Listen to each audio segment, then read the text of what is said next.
how we can enable auto border in Microsoft Excel the same as we have here, so that when we enter anything, the border on the full row appears automatically.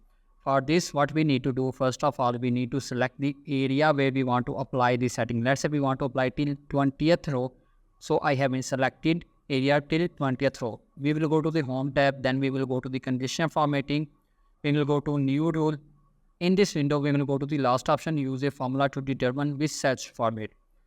Here we will insert formula equal sign. We will simply select first cell in our selection, not equal to blank, that is 2 times quotation mark. Here we will remove this log from row number. So I have been removed this log from row number.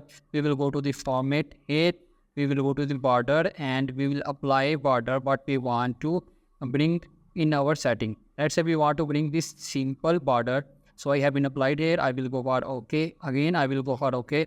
And you will see that now when I enter anything here, you will see the border appears automatically. But when I remove anything, border disappears automatically. If you like this video, please don't forget to subscribe our channel.